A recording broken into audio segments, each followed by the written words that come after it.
जय श्री कृष्णा दोस्तों, आप सबका अपने चैनल पुण्य धर्म में स्वागत है। आज इस वीडियो में आप सब जानेंगे कि आश्विन माह में संकष्टी चतुर्थी का व्रत कब है, किस दिन व्रत रखना उचित होगा और चंद्रोदय का समय कब रहेगा। सब कुछ हम सब इस वीडियो में जानेंगे। वीडियो में अंत तक जरूर बने रहिएगा। हिंदू पंचांग में आश्विन महीने को बेहद खास माना गया है। इस महीने में दो बड़े पर्व आते हैं, पहला पितृपक्ष और दूसरा शारदीय नवरात्र। पितृपक्ष आश्विन माह के कृष्ण पक्ष में मनाया जाता है और वहीं शारदीय नवरात्र शुक्ल पक्ष में मनाया जाता है। नवरात्र के दौरान भक्त माता दुर्गा की पूजा अर्चना करते हैं और 9 दिनों तक व्रत रखकर उन्हें प्रसन्न करने का प्रयास करते हैं।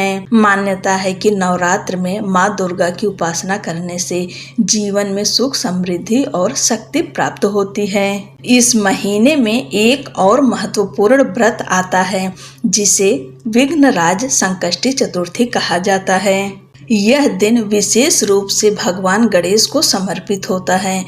गणपति बप्पा को विघ्नहर्ता कहा जाता है और मान्यता है कि इस व्रत को करने से जीवन की सभी बाधाएं दूर होती है और खास कामों में सफलता मिलती है। विघ्नराज संकष्टी चतुर्थी के दिन व्रत रखा जाता है और रात में चंद्रमा के दर्शन कर व्रत का समापन करते हैं। गणेश उत्सव के दौरान 10 दिन तक भक्त बप्पा के साथ धूमधाम से ये पर्व मनाते हैं। ऐसे में गणेश विसर्जन के बाद ये पहला व्रत होता है जो गणपति जी को समर्पित है, इसलिए इसकी विशेष मान्यता है। विघ्नराज संकष्टी चतुर्थी व्रत संतान प्राप्ति, स्वास्थ्य लाभ और आर्थिक समस्याओं से मुक्ति के लिए भी बहुत फलदायी माना जाता है। संकष्टी चतुर्थी का अर्थ ही संकटों को हरने वाली चतुर्थी है, इसलिए यह व्रत जीवन की सभी बाधाओं को दूर करने में सहायक होता है। आइए जानते हैं चतुर्थी तिथि कब शुरू होगी, कब समाप्त होगी और व्रत किस दिन रखना है।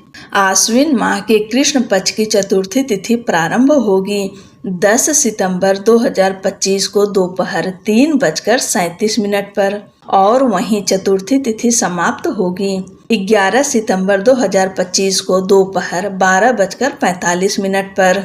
चंद्रोदय के आधार पर विघ्नराज संकष्टी चतुर्थी का व्रत 10 सितंबर 2025 दिन बुधवार को रखा जाएगा, क्योंकि संकष्टी चतुर्थी में चंद्रदेव की पूजा करना अनिवार्य रहता है। बिना चंद्रदेव की पूजा किए यह व्रत पूर्ण नहीं माना जाता, इसलिए 10 सितंबर की रात में चतुर्थी तिथि विद्यमान रहेगी और व्रत भी 10 सितंबर को रखा जाएगा। अब जानिए कि पूजा का शुभ मुहूर्त कब कब है। गणेश जी की पूजा का शुभ समय है सुबह 6:04 से लेकर सुबह 7:37 पर।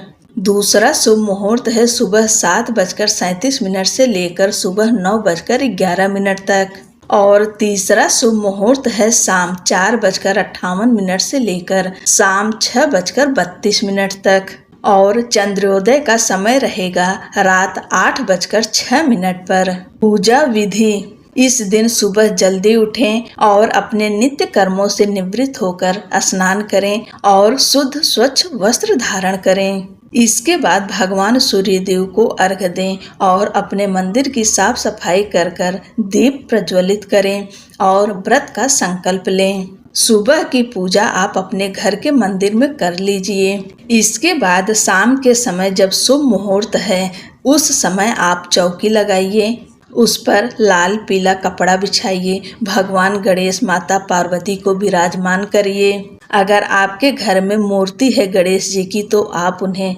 आज पंचामृत से अभिषेक करें, उनको स्नान कराएं और पीले रंग का वस्त्र धारण कराएं और वस्त्र ना हो तो कलावा रूपी वस्त्र अर्पित करें। इसके बाद भगवान गणेश और माता गौरी की विधि विधान से पूजा करें। रोली, कुमकुम, अक्षत, सिंदूर अर्पित करें। गणेश जी को पीला जनेऊ अर्पित करें और आपके पास भोग रूप में जो भी हो उसे अर्पित करें। आप चाहे मोदक का भोग लगा सकते हैं, लड्डू का भोग लगा सकते हैं, फल वगैरह जो कुछ भी आपके पास हो उससे भगवान गणेश की पूजा करें। दूर्वा ना भूलें, दूर्वा गणेश जी को जरूर अर्पित करिएगा। इसके बाद गणेश चतुर्थी व्रत कथा अवश्य सुननी या पढ़नी चाहिए। आज के दिन चौथ माता की कथा जरूर सुनना चाहिए। इससे चौथ माता और भगवान गणेश की कृपा बच्चों के ऊपर सदैव बनी रहती है। अंत में आरती करें। इसके बाद जब चंद्रदेव निकले तो उनका विधि विधान से पूजा करें। संकष्टी चतुर्थी के दिन चंद्रदेव की पूजा की जाती है, इस बात का ध्यान रखिएगा। वहीं विनायक चतुर्थी जो शुक्ल पक्ष की चतुर्थी होती है उसमें चंद्रदेव की पूजा नहीं की जाती, लेकिन संकष्टी चतुर्थी के दिन चंद्रदेव की पूजा के बगैर आपका यह व्रत पूर्ण नहीं माना जाएगा। चंद्रदेव की पूजा में आप शुद्ध जल लें, उसमें थोड़ा सा गाय का कच्चा दूध मिलाएं, सफ़ेद मिष्ठान मिलाएं या मिश्री मिला दें या सफ़ेद छोटे बतासे हों उसे मिला दें, सफ़ेद तिल डाल दें, सफ़ेद अक्षत यानी चावल डालें, साबुत चावल, सफ़ेद पुष्प डालकर भगवान चंद्रदेव को अर्घ्य दें और धूप दीप प्रज्वलित करें और सफ़ेद रंग की मिठाई का उन्हें भोग लगाएं। अगर मिठाई ना हो तो आप बतासे मिश्री का भी भोग लगा सकते हैं। इसके बाद आप अपना व्रत खोलें। अगर निर्जल व्रत रखते हैं तो इसके बाद चंद्रदेव की पूजा के बाद में आप जल ग्रहण कर सकते हैं।